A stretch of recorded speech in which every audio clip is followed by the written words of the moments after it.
When people talk about the most dominant players in the NBA today, Giannis Antetokounmpo is always near the top of the list. He is strong, fast, explosive, and almost impossible to stop when he gets downhill. Watching him attack the basket feels like watching a freight train with handles. Defenders bounce off him, help defenders panic, and once he gets close to the rim, the possession usually ends with points or free throws. On paper, Giannis looks like the definition of dominance.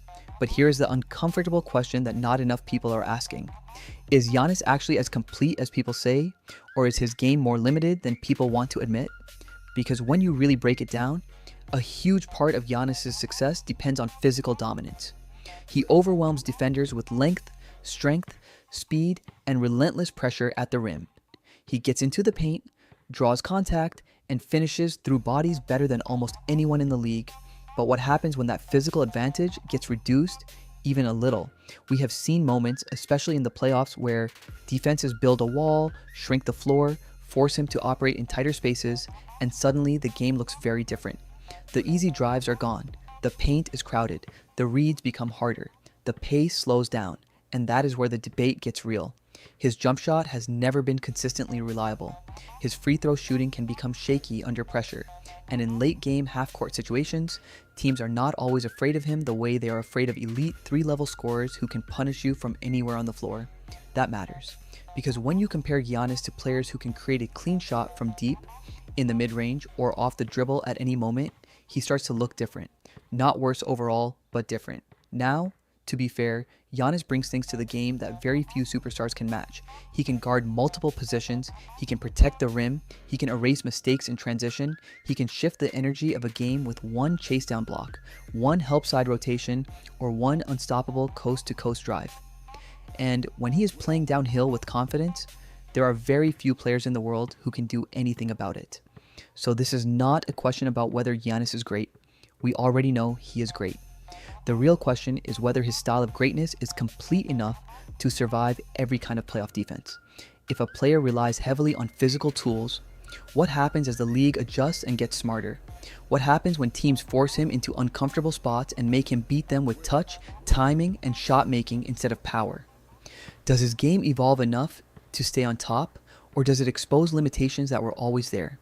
That is the part people avoid talking about.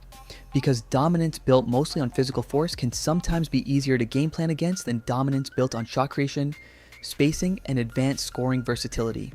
And in today's NBA, where spacing, shooting, and half-court execution matter more than ever, that difference becomes even more important. So now, the real question is not whether Giannis is dominant. We already know he is. The real question is whether his style of dominance is built to last at the absolute highest level, or if it has a ceiling that shows up when the pressure rises and the floor gets smaller. Because if he continues to improve his jumper, tighten his free throw consistency, and become more comfortable attacking from slower, half-court situations, he could become even more unstoppable than he already is. But if he does not, then the same conversation will keep returning every single postseason. And that is what makes this debate so interesting. Is Giannis truly one of the most complete players in the game today? Or is he a physically dominant force with a few weaknesses that elite defenses are still able to expose? There is also a psychological side to this conversation that people ignore. Giannis puts enormous pressure on defenses simply by existing near the paint, but that pressure is not always the same as shot-making fear. Teams fear his force. They do not always fear his jumper, and that difference changes how defenses scheme against him late in games. That is why this debate never fully goes away.